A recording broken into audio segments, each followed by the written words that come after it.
Hello friends, आज हम लोग देखेंगे CIB BFM मॉड्यूल सी का यूनिट 19।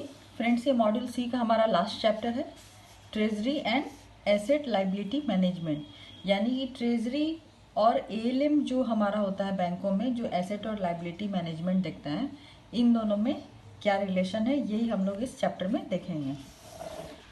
तो ऑब्जेक्टिव है इसका, हम लोग इसमें मीनिंग ऑफ ALM देखेंगे, उसके बाद role of treasury in ALM क्या है वो देखेंगे।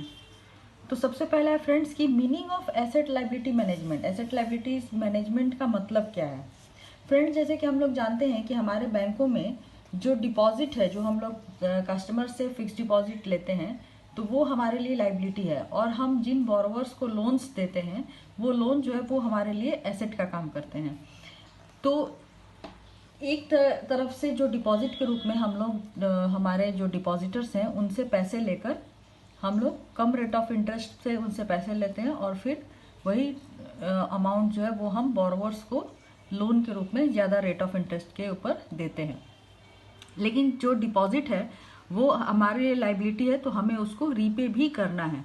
तो हम लोग उसको रीपे कैसे करेंगे? जो हमें अर्निंग होगी लोन्स के ऊपर, उसी अर्निंग्स को फिर हम लोग डिपॉजिट में रीपे करेंगे। तो यही जो इनफ्लो और आउटफ्लो है, इसमें अगर कोई मिसमैच आ जाए तो वही हमारा एसेट लाइबिलिटी मैनेजमेंट के थ्रू हम लोग उसको मैनेज करते हैं। तो वही चीज़ यहाँ पे दी हुई है बुक्स में। देखिए यहाँ पे बता रहा है कि जैसे बैंक ने कोई एक डिपॉजिट ले रखा है 3 साल के लिए 8% पर एनम के इंटरेस्ट के ऊपर, और 90 डेज का जो बिल डिस्काउंटिंग फैसिलिटी है वो उसने 7% रेट ऑफ इंटरेस्ट पे दे रखा है। तो यहाँ पे बैंकों को क्लियर है कि उसको निगेटिव अर्निंग हो रही है, क्योंकि उसको मिल रहा है 7% और उसको पे करना पड़ रहा है 8%।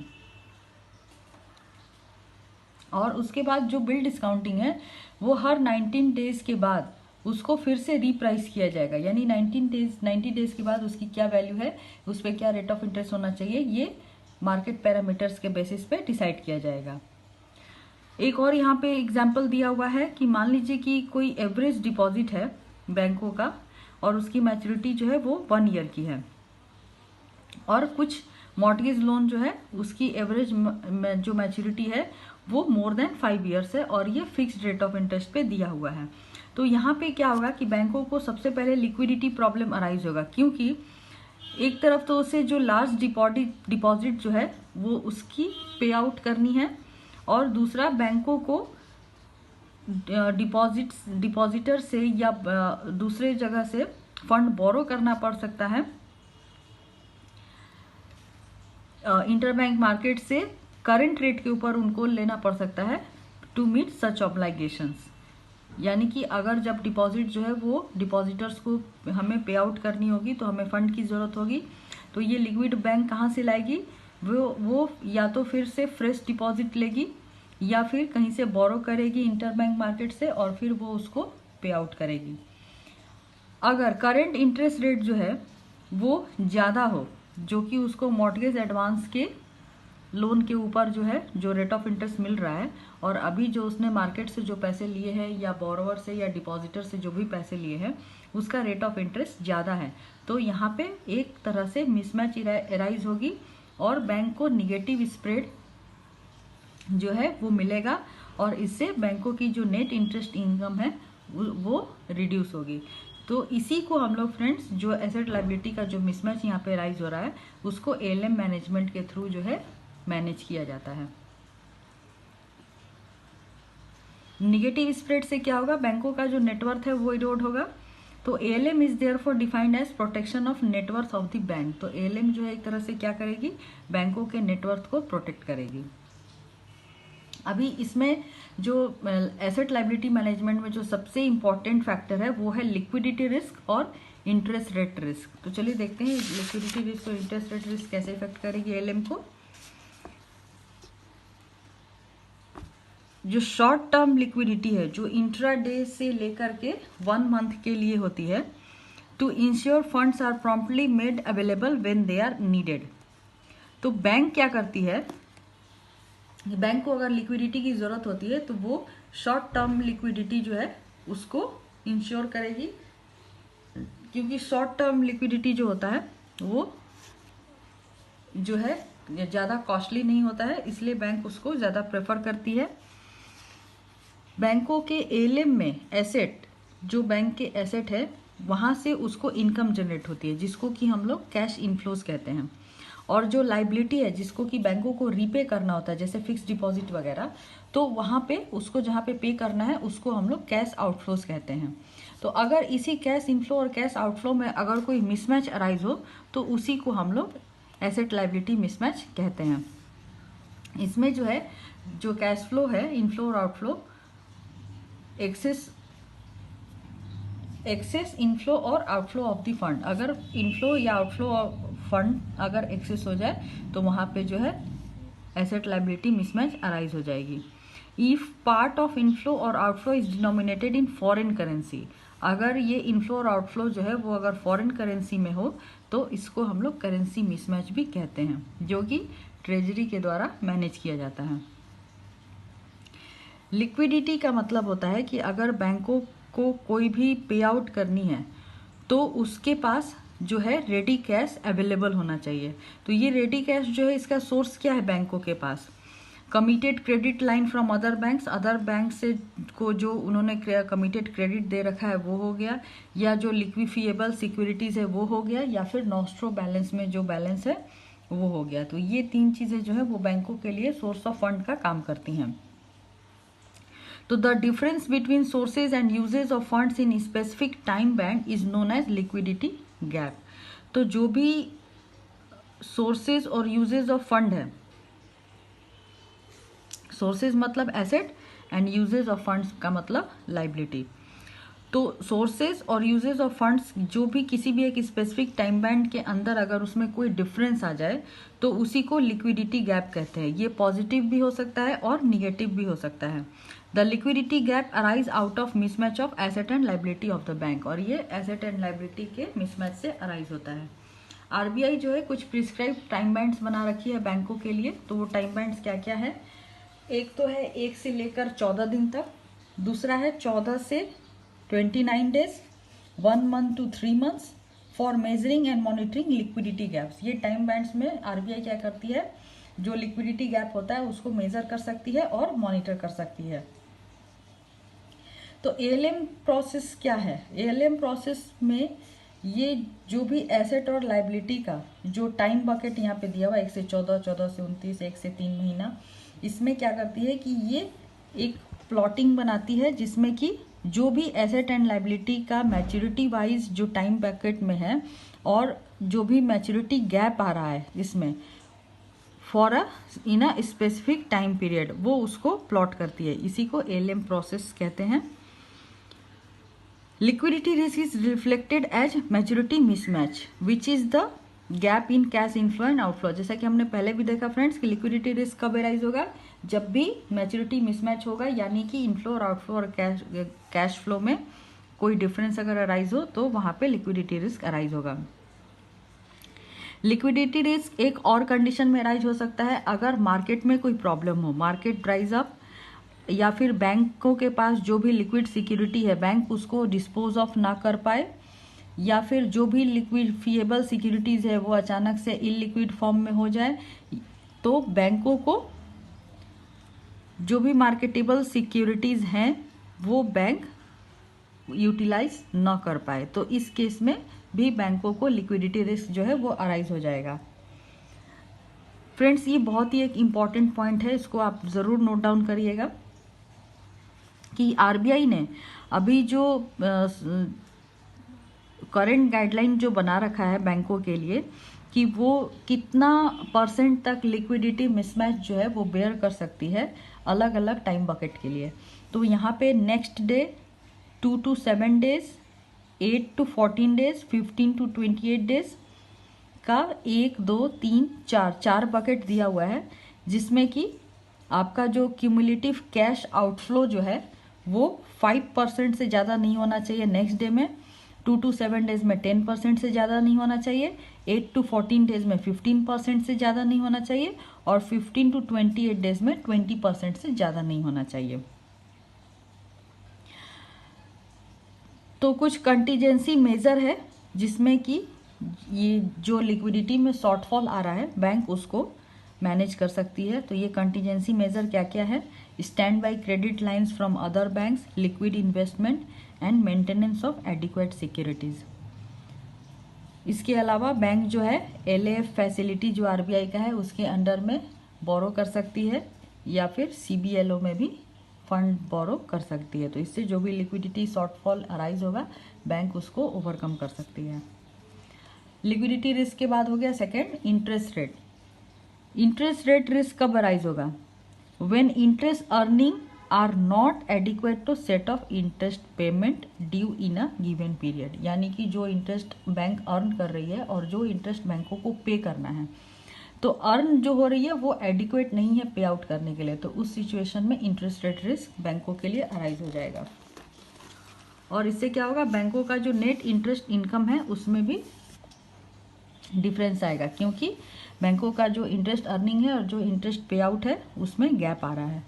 तो यहाँ पे एक सिचुएशन दिया हुआ है फ्रेंड्स, एग्जाम्पल में हम लोग इसको देखते हैं कि एक सिचुएशन है, मान लीजिए बैंक जो है उसने 100 करोड़ डिपॉजिट मोबिलाइज किया है और इस 100 करोड़ को उसे 6 मंथ्स के बेसिस पे लिया है और उसको 5% रेट ऑफ इंटरेस्ट जो है वो देना है।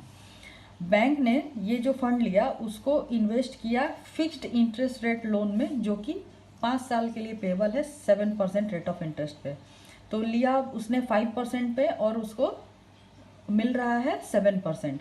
तो यहाँ पे उसका जो नेट इंटरेस्ट इनकम हुआ वो 2% हुआ, यानी कि एक साल का ये 100 करोड़ में 2% उसको प्रॉफिट हो रहा है, यानी 2 करोड़ पर ईयर बैंकों को प्रॉफिट हो रहा है। अब ये जो डिपॉजिट है ये तो 6 मंथ्स की है, 6 मंथ्स में ये मैच्योर हो गई। आफ्टर मैच्योरिटी अब ये डिपॉजिट या तो बैंकों को रिप्लेस करनी पड़ेगी या फिर रिसाइकल यानी कि री इन्वेस्ट अगर हुई तो उसको री इन्वेस्ट करनी होगी। लेकिन ये कौन से रेट पे होगा? ये करंट मार्केट रेट पे होगा। अब मान लीजिए 6 मंथ्स के बाद जो रेट ऑफ इंटरेस्ट है वो 6% हो गया, जो कि पहले 5% था, अभी 1% ज़्यादा हो गया। लेकिन जो लोन के ऊपर इंटरेस्ट रेट है वो तो फिक्स्ड है फॉर 5 ईयर्स, तो लोन पे उसको अभी भी 7% मिल रहा है। तो उस अभी जो बैंकों का नेक्स्ट जो 6 मंथ्स हुआ, फर्स्ट 6 मंथ्स में तो उसको 2% का प्रॉफिट हुआ, लेकिन नेक्स्ट 6 मंथ्स में उसको सिर्फ 1% का प्रॉफिट होगा, यानी 1 करोड़। अभी इसमें फिर एज्यूम किया गया कि अगले 6 मंथ्स के बाद फिर जो है जब रिन्यूअल हुआ डिपॉजिट का या रिप्लेसमेंट हुआ तो उस वक्त रेट ऑफ इंटरेस्ट और इंक्रीज होके 8% हो गया। अब यहाँ पे तो लोन आपका 7% में चल रहा था, लेकिन डिपॉजिट जो है वो 8% में हो गया। तो अब यहाँ पे बैंकों को एक्चुअल में जो है -1% का गैप अराइज हो गया, यानी कि बैंकों को 1% का लॉस होने लगा। अब फिर अगर नेक्स्ट अगले 6 मंथ्स में डिपॉजिट का रेट फिर 2% डाउन हो गया, यानी कि 8% था, अब 8% से 6% हो गया, लेकिन लोन जो है अभी भी 7% पे चल रहा है। तो यहाँ पे बैंकों को फिर जो है 1% का प्रॉफिट हो गया। तो ये इसी तरह से जो मिसमैच आ रहा है बैंकों का नेट इंटरेस्ट इनकम में, ये इंटरेस्ट रेट डिफरेंस की वजह से ही आता है। तो इसीलिए यहाँ पे रीप्राइसिंग बोल रहा है कि repricing risk exist where in a given time bucket से 6 months to 1 year the asset and liabilities which are due for repricing are not equal. यानी कि 6 मंथ्स से 1 ईयर के बीच में जो भी एसेट एंड लायबिलिटीज़ है उनका जो रीप्राइसिंग है वो इक्वल नहीं है। जैसे कि हमने ऊपर वाले केस में देखा कि आफ्टर 6 मंथ्स जो डिपॉजिट थी वो 6% रेट ऑफ इंटरेस्ट पे रीप्राइज्ड हो गई, लेकिन लोन जो है वो 7% के ही प्राइस पे चल रहा था। तो और फिर बाद में वो जाके अगर और इंक्रीज हुआ आफ्टर 1 ईयर तो वो जो गैप है वो -1% में हो गया। Excuse me. तो the mismatch in each time bucket is measured as a gap between rate sensitive assets and rate sensitive liabilities. तो जो भी रेट सेंसिटिव एसेट और रेट सेंसिटिव लाइबिलिटीज होते हैं, यानी कि जो भी रेट सेंसिटिव लाइबिलिटीज हो गई वो बैंकों को रीपे करनी है, और जो रेट सेंसिटिव एसेट हो गए बैंकों को उस पर अर्निंग होनी है। तो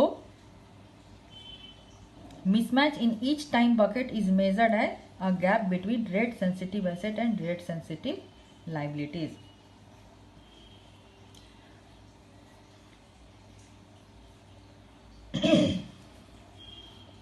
the mismatch may be measured either in absolute amounts और एज सेंसिटिविटी रेशियो और as percent of rate sensitive asset to rate sensitive liabilities. तो जो भी मिसमैच अराइज होगा हमारे आरएसए और आरएसएल के बीच में, तो उसको कैसे मेजर किया जाएगा, उसमें कितने अमाउंट्स का डिफरेंस आ रहा है उसके बेसिस पे, या फिर उसका सेंसिटिविटी रेशियो निकाल के, या फिर उसका परसेंट ऑफ जो आरएसए बाई आरएसएल है उसका परसेंटेज निकाल के भी हम लोग इसको मिसमैच को मेजर कर सकते हैं।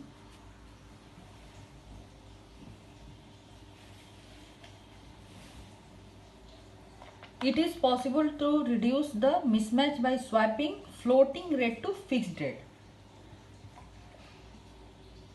यहाँ पे इंटरेस्ट रेट जो है उसको स्वैप करके भी जो हमारा मिसमैच है उसको कम किया जा सकता है।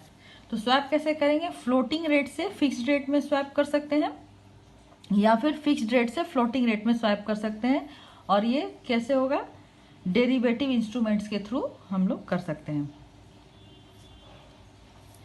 आरबीआई ने जो है वो रिकमेंड किया है simplified approach under Basel 2 for determining the capital requirement for derivative instruments. अभी तो बेसल 2 नहीं फ्रेंड्स, बेसल 3 आ गया है। तो हमने अपने जो मॉड्यूल बी में जो हमने चैप्टर किया था वहाँ हमने देखा था कि अलग अलग डेरिवेटिव इंस्ट्रूमेंट्स के लिए अलग अलग कैपिटल रिक्वायरमेंट जो है वो आरबीआई ने रिकमेंड करके रखा है। There are other methods for measuring asset liability mismatches. Other measuring methods भी हैं जिससे कि हम लोग एसेट लाइबिलिटी मिसमैच को मेजर कर सकते हैं। तो वो क्या क्या है, वैल्यू एट रिस्क हो गया, प्रेजेंट वैल्यू हो गया, ड्यूरेशन हो गया, सिम्युलेशन हो गया। इन सब के थ्रू भी जो है हम लोग एसेट लाइबिलिटी मिसमैच को मेजर कर सकते हैं। अब है role of treasury in ALM. Treasury का एएलएम में क्या रोल है। तो ट्रेजरी जो है उसका कोर फंक्शन होता है फंड मैनेजमेंट करना। तो यहाँ पे फ्रेंड्स 4 पॉइंट दिया हुआ है जिसमें कि हम लोग ट्रेजरी का रोल देखेंगे एएलएम में। तो पहला जो है वो है कि ट्रेजरी जो है वो फिनेंशियल मार्केट में डायरेक्टली जो है ऑपरेट कर सकता है। इस तरह से ये कोर बैंकिंग फंक्शन में और मार्केट ऑपरेशन में जो है एक लिंक बना के रखता है और मार्केट रिस्क को आइडेंटिफाई करता है और मॉनिटर करता है। दूसरा जो ट्रेजरी का काम है वो है, ट्रेजरी जो है डेरिवेटिव्स और अदर मीन्स को यूज़ करता है और अदर नए प्रोडक्ट को भी यूटिलाइज करता है। किस लिए यूटिलाइज करता है, bridge the liquidity and rate sensitivity gap. अगर रेट सेंसिटिविटी कोई अगर गैप है और लिक्विडिटी मिसमैच अगर कोई राइज हो रहा है तो उसको ट्रेजरी जो है वो डेरिवेटिव्स के थ्रू ब्रीज करता है, उस गैप को दूर करता है।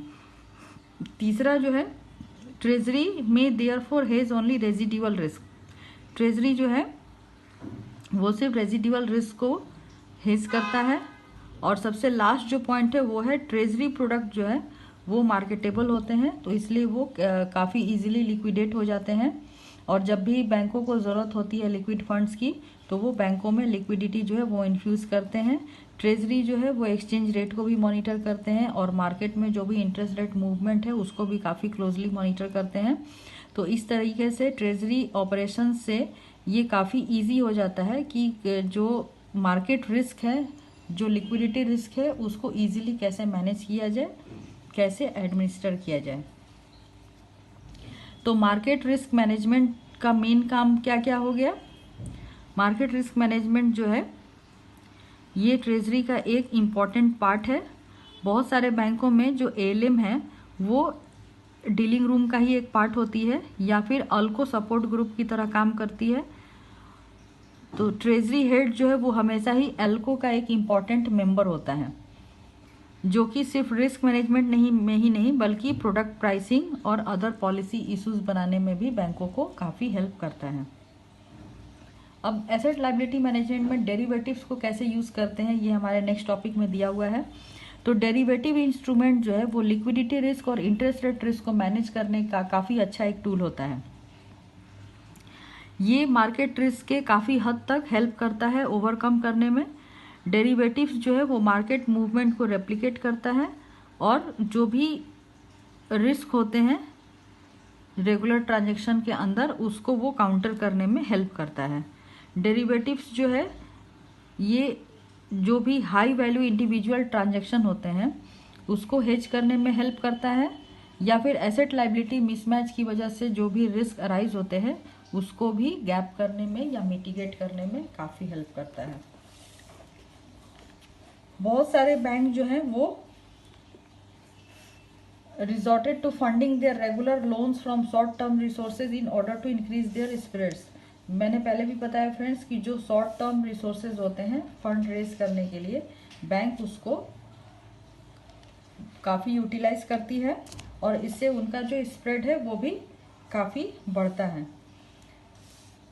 कुछ बैंक जो है स्वैप भी, जो हमने लास्ट चैप्टर में देखा फ्रेंड्स, डेरिवेटिव प्रोडक्ट्स में स्वैप का जो ऑप्शन था, तो बहुत सारे बैंक जो है स्वैप को भी यूज़ करती है। The 3 months interest rate into a fix rate for 3 years। किसी भी थ्री मंथ्स का जो इंटरेस्ट रेट है उसको 3 years के फिक्स रेट से स्वैप कर लेना, so that it's interest cost is also fixed and the spread over the loan is protected.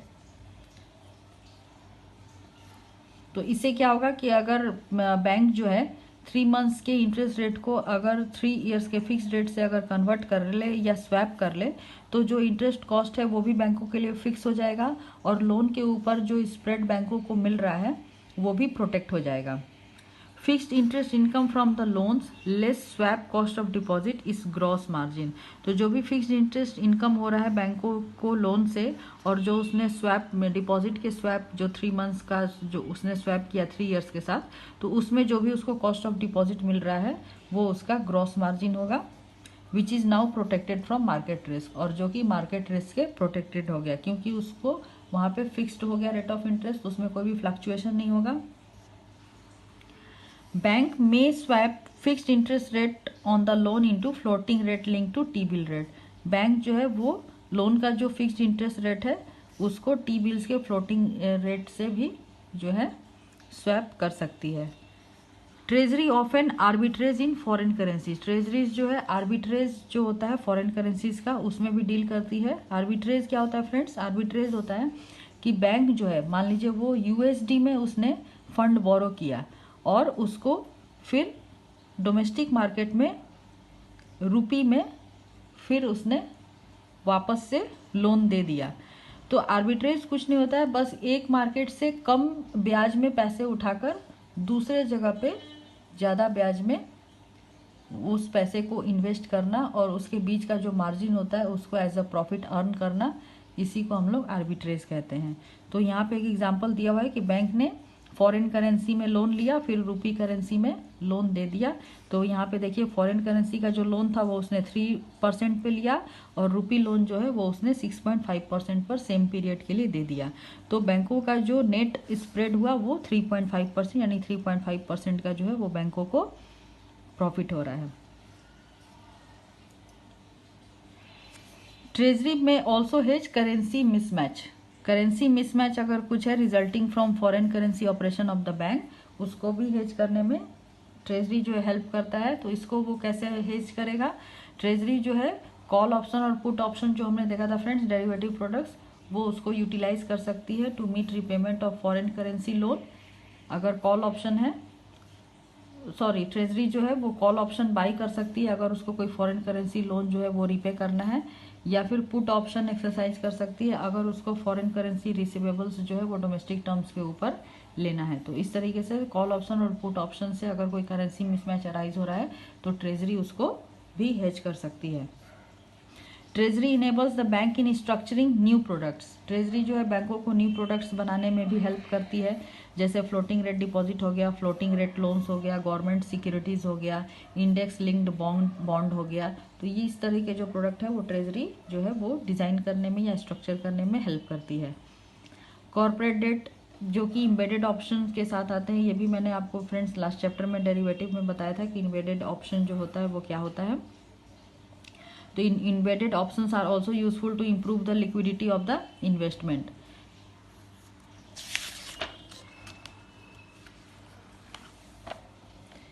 अभी नेक्स्ट जो हमारा टॉपिक है वो है credit risk and credit derivatives. तो ट्रेजरी और क्रेडिट रिस्क में क्या रिलेशन है? तो फ्रेंड्स जैसे कमर्शियल पेपर बॉन्ड्स हो गया, जो कि क्रेडिट सब्स्टिट्यूट्स होता है बैंकों के लिए। बैंक में also prefer to invest in corporate bonds. Bank जो है वो कॉर्पोरेट बॉन्ड्स में इन्वेस्ट करना प्रेफर करती हैं, और ये कैसे करेगी? ट्रेजरी के थ्रू करेगी। While credit risk in a loan and bond is similar. किसी भी लोन में जो क्रेडिट रिस्क होता है और बॉन्ड में, ये दोनों एक जैसा ही होता है। Unlike a loan, bond is tradable and hence is a more liquid asset.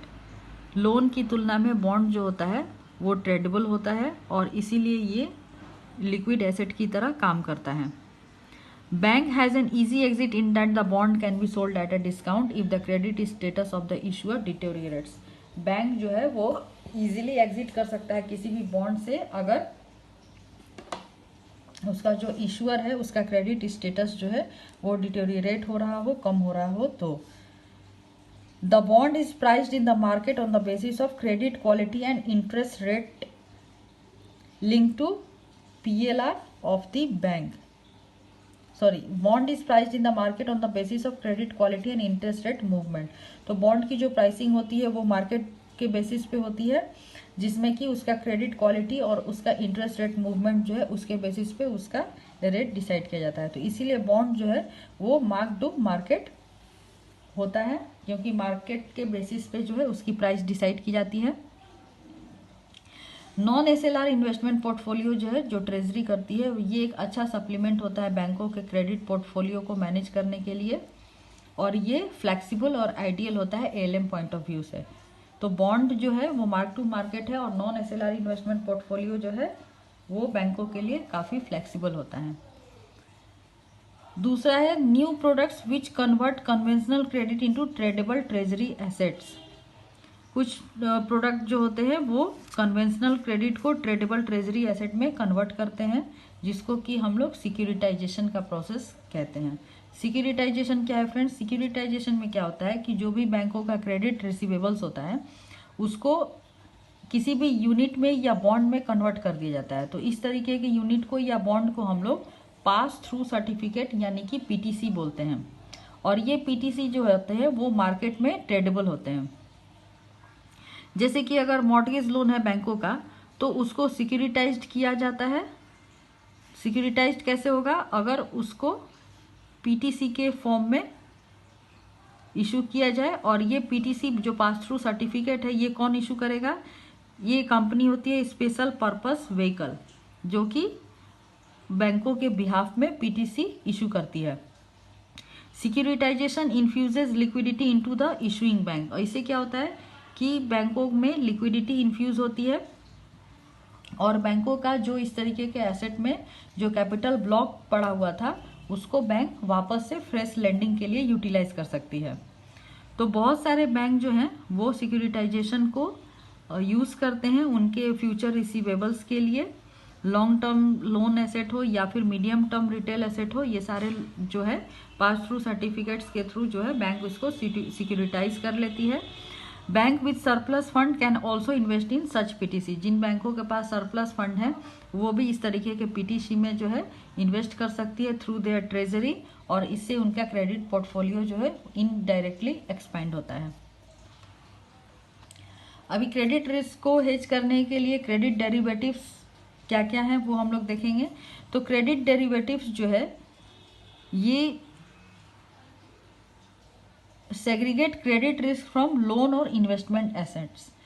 ये क्रेडिट रिस्क को सेग्रीगेट करता है।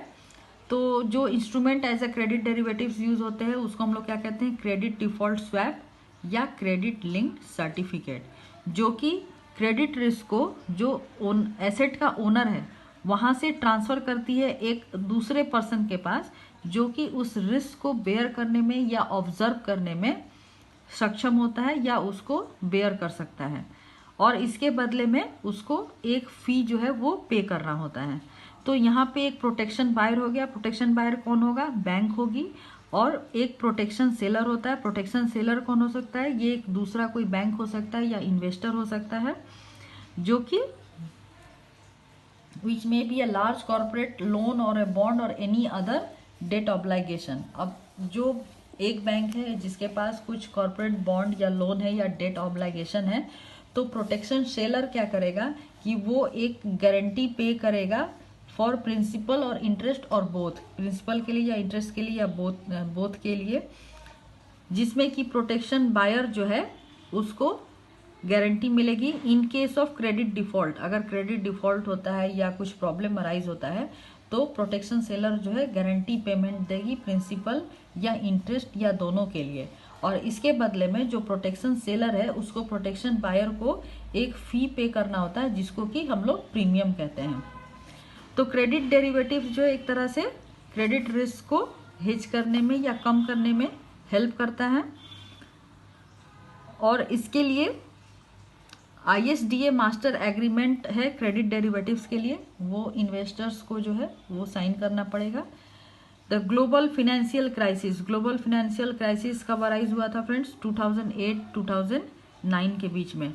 तो यहाँ पे कुछ प्राइम कंसर्न रेगुलेटर्स बनाए गए थे मार्केट प्लेयर्स के लिए, RBI ने बनाया था। तो वो क्या क्या है?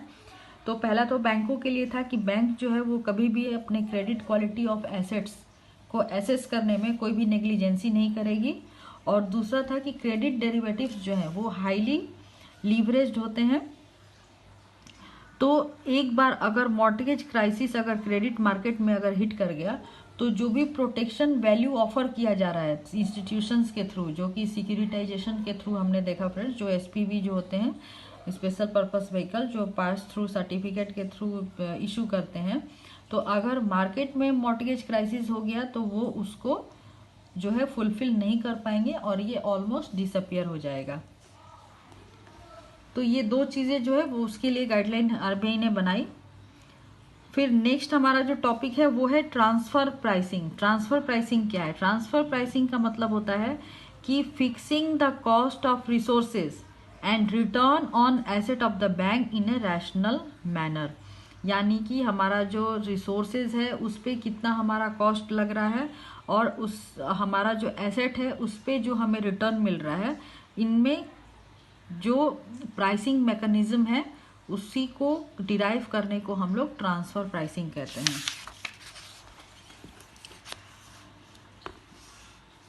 तो ट्रेजरी जो है वो डिटरमाइन करती है कि किसी भी जो इंस्ट्रूमेंट है उसको बाई या सेल करना है वो किस प्राइस पे करना है, और ये प्राइस जो है वो क्या चीज़ पे बेसिस होगा? मार्केट रेट ऑफ इंटरेस्ट पे, cost of hedging market risk पे, और cost of maintaining reserve asset of the bank पे। तो ट्रेजरी जो है ये सारी चीज़ों को डिटरमाइन करेगी। Once transfer pricing is implemented, Treasury takes care of the liquidity and interest rate risk of the entire bank and profits of credit department reflects only the credit risk।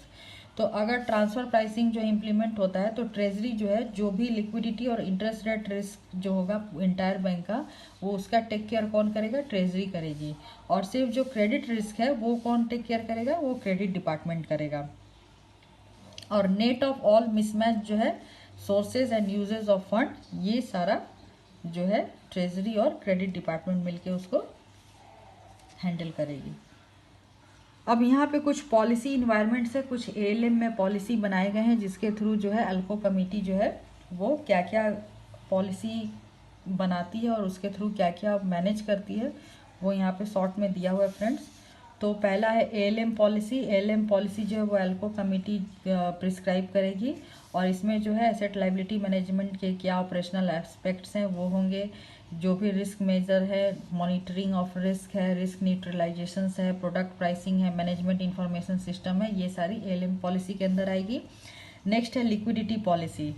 इसमें क्या है कि कोई भी बैंकों को कितना मिनिमम लिक्विडिटी मेंटेन करना है वो होगा, फिर कितना एसेट जो है वो बैंक रिजर्व कर सकती है, मनी मार्केट में कितना तक एक्सपोजर वो इन्वेस्ट कर सकती है, कंटिजेंट फंडिंग कितना कर सकती है, inter bank committed credit lines कितना दे सकती है, ये सारी लिक्विड पॉलिसी में जो है वो डिराइव किया हुआ रहेगा।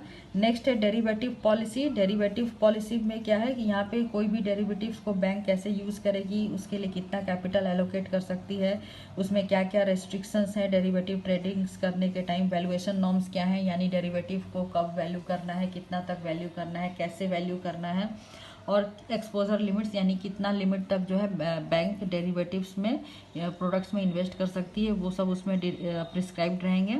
फिर है इन्वेस्टमेंट पॉलिसी। इन्वेस्टमेंट पॉलिसी जैसे कि नाम से ही है कि बैंक जो है, जो परमिसेबल इन्वेस्टमेंट है बैंकों का, वो उसमें क्या क्या नॉर्म्स है, एसएलआर नॉन एसएलआर इन्वेस्टमेंट के क्या पॉलिसी होने चाहिए, private placement, trading in securities and repo, classification and valuation of investment accounting policy, ये सब इन्वेस्टमेंट पॉलिसी में आएंगे। फिर नेक्स्ट है composite risk policy for foreign exchange and treasury, यानी कि जो भी मर्चेंट और ट्रेडिंग पोजीशन के जो भी नॉर्म्स हैं वो इसमें लिखे होंगे। सिक्योरिटीज ट्रेडिंग जो होगी उसमें कितना एक्सपोजर तक लिमिट होगा, कितना इंट्राडे लिमिट होगा, ओवरनाइट पोजीशन क्या होगा, stop loss limit, periodical valuation, trading position, ये सब जो है composite risk policy for foreign exchange and treasury policy में देखने को मिलेगा। फिर नेक्स्ट है ट्रांसफर प्राइसिंग पॉलिसी। इसमें जो है मेथोडोलॉजी प्रिस्क्राइब किया जाएगा, जिसमें कि ट्रेजरी जो है कितना तक स्प्रेड रिटेन कर सकती है, और एडमिनिस्ट्रेटिव कॉस्ट और हेजिंग कॉस्ट अलग अलग उसको सेग्रीगेट करने के क्या क्या नॉर्म्स हैं, जो भी ब्रांचेज हैं उनको कितना कॉस्ट एलोकेट करना है, या अदर डिपार्टमेंट्स को कितना कॉस्ट एलोकेट करना है, ये सब ट्रांसफर प्राइसिंग पॉलिसी में जो है उसमें मेंशन किया हुआ रहेगा। इसके अलावा बैंकों में एक मनी लॉन्ड्रिंग पॉलिसी और हेजिंग पॉलिसी भी है। नेक्स्ट है जो रिस्क मैनेजमेंट पॉलिसी है friends for credit risk and operational risk, वो अल्को के परव्यू में नहीं आती। यानी अल्को मेनली क्या चीज़ देखेगा, मार्केट रिस्क को अल्को कमिटी और ट्रेजरी जो है वो मेनली मैनेज करते हैं। Essential requirements of all the above policies. अब ये जो पॉलिसीज हैं उनकी रिक्वायरमेंट क्यों है, इससे क्या होगा कि पॉलिसीज जो है वो हाईएस्ट लेवल पे अप्रूव होनी चाहिए, आइदर बाय बोर्ड और बोर्ड कमेटी। पॉलिसी जो है, जो एक्सटेंड रेगुलेशन ऑफ आरबीआई है उसको कंप्लाई करनी चाहिए, और अदर रेगुलेटरी बॉडीज जैसे सेबी, इरडा वगैरह है उसके जो भी रेगुलेशंस है उसको कंप्लाई करनी चाहिए। ये also comply with the current market practices and code of conduct as evolved by SROs like FIMMDA and FEDAI। ये FIMMDA और FEDAI जैसे जो SROs हैं उनके जो current market practice and code of conduct है उसको भी कंप्लाई करनी चाहिए। तो फ्रेंड्स ये चैप्टर यहीं पे ख़त्म हो रहा है। कुछ कीवर्ड्स यहाँ पे इंपॉर्टेंट दिए हुए हैं उसको हम लोग डिस्कस कर लेते हैं। पहला है run on the bank. Run on the bank का मतलब होता है कि a situation where depositors of a bank lose confidence in the bank and withdraw their balance immediately. जैसे कुछ डिपॉजिटर्स का अगर बैंकों के ऊपर कॉन्फिडेंस लूज होने लगे तो वो अपना पैसा जो है वो जल्दी जल्दी बैंकों से निकालने लगेंगे, तो उसी को हम लोग रन ऑन द बैंक कहते हैं। नेक्स्ट एक इम्पॉर्टेंट है hedging policy. Policy of the bank client company as to the extent of coverage of currency and interest rate risk using forward options and swaps. कोई भी bank की policy जहाँ पे कि करेंसी और इंटरेस्ट रेट रिस्क को manage किया जा सके या हेज किया जा सके फॉरवर्ड ऑप्शंस एंड स्वैप जो डेरिवेटिव प्रोडक्ट्स हैं उसको यूज करके। नेक्स्ट है एसआरओज। एसआरओज का मतलब होता है सेल्फ रेगुलेटरी ऑर्गेनाइजेशंस, जैसे कि FIMMDA और FEDAI। नेक्स्ट है क्रेडिट डिफॉल्ट स्प्रेड।